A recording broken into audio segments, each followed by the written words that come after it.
នៅជុំវិញប្រាសាទនាពាន់នឹងផងដែរគឺគេឲ្យឈ្មោះថាអណោតស្រះបងប្អូនប្រែមកថាជាស្រះដែលស័ក្តិសិទ្ធិដូនតាយើងបានកសាងឡើងតំណាងឲ្យជាមន្ទីរពេទ្យរបស់មនុស្សសម័យអង្គរបងប្អូនសម្រាប់ឯនៅខាងក្រោយខ្ញុំនេះគឺជាកន្លែងហោរាទស្សន៍ទាយរបស់មនុស្សសម័យអង្គរបងប្អូនគាត់ទស្សន៍ទាយមុនសិនចង់ដឹងថាមានអរិយអ្នកតាកាច់មានជំងឺអីលក្ខណៈថាវិទ្យាសាស្ត្រឬក៏ជំនឿអបិយជំនឿអីចឹងគាត់មកទាយកន្លែងហ្នឹងឲ្យដឹងទាំងអស់ហើយបានគាត់ទៅព្យាបាលជំងឺមិនចេះតែព្យាបាលទេបងប្អូននិយាយទៅបើនិយាយមកមនុស្សសម័យឥឡូវដល់ទៅបណ្ឌិតសិនមិនដឹងរោគមិនឲ្យថ្នាំលេបអីចឹងណាបងឈុកឡើយនោះកាន់តែស្អាតមែនទែនហើយចំពោះក្នុងនេះវិញសុទ្ធតែប្រភេទស្លែសារាយអីចឹងណាអូយដាច់មកលង្កាប់ផ្អឹសហ្មងនេះបើមាននាគហោះមកភ្លុយមកអូភ្ញាក់សាហាវហ្មងនេះស្ពានទៅប្រាសាទនាពាន់ថ្ងៃនេះបងប្អូនមនុស្សច្រើនខ្លាំងមែនទែនហើយបើនិយាយពីទេសភាពវិញស្អាតខ្លាំងមកមានឈុកមានអីចឹងណាអូយមើលទៅតំណងខ្លាំងមែនទែននិយាយទៅខែភាសាបងប្អូនមានទឹកមានអីចឹងទៅធម្មជាតិគ្រប់យ៉ាងគឺស្រស់ស្រាយហ្មងមើលទៅឡើងខៀវស្ងាយហើយចំពោះរដូវកាលនេះបងប្អូនឃើញថាមានឈុកឡើងស្រស់បំប្រងហ្មងសូម្បីតែបរទេសមកក៏គាត់ថតឈុកថតដើមឈើដែលវាលិចទឹកនឹងដែរដល់ពេលវាតាក់ទាញបងប្អូនស្អាតខ្លាំងមែនទែនហ្មងណាអូដូចឋានសួគ៌នៅក្រៅមេឃចឹងណាហើយឥឡូវយើងកំពុងធ្វើដំណើរទៅកាន់ប្រាសាទនាពាន់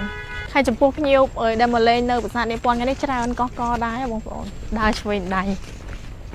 ហើយហ៊ានកាត់សកម្មភាពចេញបងប្អូនសុខចិត្តទុកឲ្យបងប្អូនទាំងអស់គ្នាបានទស្សនាហើយថ្ងៃខែដែលខ្ញុំទៅនឹងគឺទៅថ្ងៃទី4ខែសីហាឆ្នាំ2024នេះឯងនិយាយពីថាភ្ញៀវច្រើនកកគ្រាន់បើដែរមានទាំងភ្ញៀវជាតិនិងភ្ញៀវអន្តរជាតិជាពិសេសយាយគាត់ចូលចិត្តទៅលេងនៅប្រាសាទនាពាន់នឹងខ្លាំងណាស់បងប្អូនបើតាមអបិយជំនឿគឺពួកគាត់ទៅសុំសេចក្តីសុខទៅសុំភាពត្រជាក់ត្រជុំពីប្រាសាទនាពាន់ដោយសារតែប្រាសាទនាពាន់មានទឹកស្រាដ៏ស័ក្តិសិទ្ធិនៅជុំវិញប្រាសាទចឹងណាអូយបងប្អូនដើរមកកាន់តែគៀកកាន់តែឃើញស្អាតដោយសារតែឈុក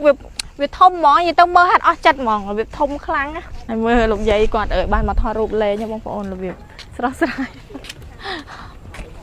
ហើយបងប្អូនឃើញឈុកនៅខាងនោះអត់រីកដូចផ្កាម៉ោង10ចឹងបងប្អូនឡងការឈុកហ្មងហើយល្មត់ដុំហ្មងមើលទៅអត់ចង់ដឹងថាឈុកអីស្មើផ្កាម៉ោង10វាលូតលាស់មកឡងស្អាតមែនទែនទៅចិត្តដល់ប្រាសាទនាពាន់និយាយទៅលើកទី1បងប្អូនមកអង្គរចង់ច្រើនតែចូលប្រាសាទនាពាន់លើកទី1ហ្មងហើយតាមផ្លូវនេះវិញអូយបងប្អូនដូចឡើងលើឋានសួគ៌អញ្ចឹងបើយើងមើលទៅអញ្ចឹងវិញមនុស្សគាត់ដើរមកល្អមើលខ្លាំងមែនទែននិយាយទៅមានទាំងភ្ញៀវបរទេសភ្ញៀវជាតិនិងភ្ញៀវអន្តរជាតិបងប្អូន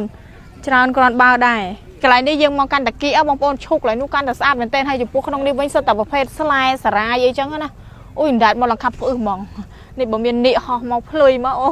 ភ្ញាក់សាហាវហ្មងនេះហើយល្បីផ្ទុះពេញពិភពលោកហ្មងតែវាមាននាគដល់ត្រង់ចំណុចនេះវិញបងប្អូនគឺត្រជាក់ស្រួលនិយាយទៅដើមឈើត្រង់ណាគឺត្រជាក់ស្រួលត្រង់ហ្នឹងហើយបងប្អូនឃើញអ៊ំចាស់ភ្ញៀវគាត់មកនៅខាងមុខដល់ទៅហើយគ្នាទៅរហូតចឹងណាបងប្អូនសัตว์ចម្លែកនៅក្នុងប្រាសាទនាពាន់បងប្អូនអូយនឹងស្តៀងពេញពីងមកខ្ញុំលក់ដៃទៅចិត្តណា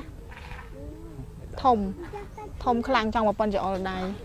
អូយទឹកដីអង្គរយើងកលាញ់ផ្លែល្អមែនទែនបងប្អូនមកឡងស្រស់គ្នាហ្មងហើយមកដល់កន្លែងនេះកាន់តែត្រជាក់ហ្មងបងប្អូនឃើញទេផ្លូវដើរឡើងទៅហើយសុបិតគេនោះក៏ស្អាតដែរដើមឈើឡើងត្រជាក់កន្លែងនេះវិញគឺជាកន្លែងលោកតាពិភិហោរាបងប្អូនមើលទៅតំណងខ្លាំងមកតែអូលោកតានៅខាងក្នុងនោះអូយមានរូបនាគទៀតអូយបងប្អូនក្នុងនោះមានរូបនាគអូដោយសារតែប្រាសាទនាពាន់មិនឲ្យមាននាគមិនលោកតាពិភិហោរាប្រៀបទៀតបងប្អូនអូយចេះហៅតាមកអត់ចេះហើយបើកន្លែងនេះវិញមើលទៅឬឈើឡើងពេញបុបហ្មងណាក្នុងតំណងខ្លាំងវាលវៀមពេញនេះសិតតែឬឈើទាំងអស់នៅនេះហើយឥឡូវយើងបានមកដល់ប្រាសាទនាពាន់ហើយបងប្អូនចំពោះប្រាសាទនាពាន់នេះរដូវកាលខែវស្សានេះគឺមានទឹកឡើងពេញហ្មងហើយមានបងប្អូនប្រជាជនយើងគាត់ដួសទឹកយកទៅផ្ទះសុំសេចក្តីសុខសេចក្តីចម្រើនទៀតហើយចំពោះប្រាសាទនាពាន់នេះផងដែរដូនតាយើងបានកសាងឡើងតំណាងឲ្យជាមន្ទីរពេទ្យរបស់មនុស្សសម័យអង្គរបងប្អូនសម្រាប់ព្យាបាលហើយមានទាំងវិទ្យាសាស្ត្រហើយនិងអបិយជំនឿនៅក្នុងនឹងផងដែរមានតាំងពី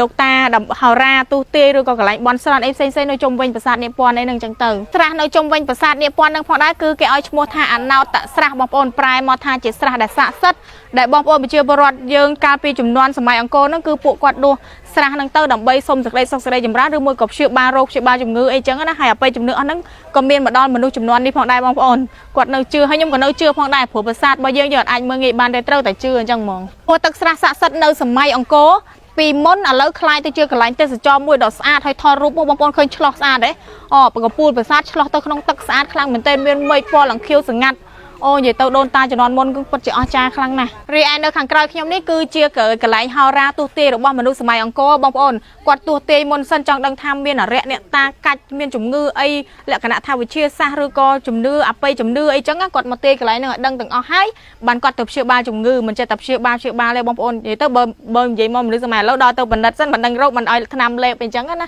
hay mình nuôi chủng non muốn cứ cái chưa là việc này anh hay miên mà đo sầm lâu còn miên ca cờ rục ở bô chia đây bông ôn miên đôi chỉ ca ôi thu được cột đồng vai ấy xây nạp bay xôm sạc đây chấm ra hơn chẳng á hai bông ôn chụp buộc trong đai nhôm ní vẫn cứ tắc xạ sắt đó bông ôn tắc xạ sắt năng ai nhôm của ban ở xôm kê đuôi tàu vô mà đọp nạp bay ở nẹp tè bao nhôm xôm sạc đây chấm ra chụp buộc nẹp tè bao nhôm mình chẳng vô tàu tè dương nãy nông tè hay chẳng bông này chạy từ trong đôi tắc chẳngยังมือปีปลอกนี่ตัววันยูเคยมันดูกอดกระปุกดากัดสเปียนอันนี้จะรอจันยังตัววันยูโบน่าสะอาดคลังเหมือนเต้นมองนะเตะเตี้ยเนี่ยสำหรับทองมาเจียดพองสเปียนสะอาดพอง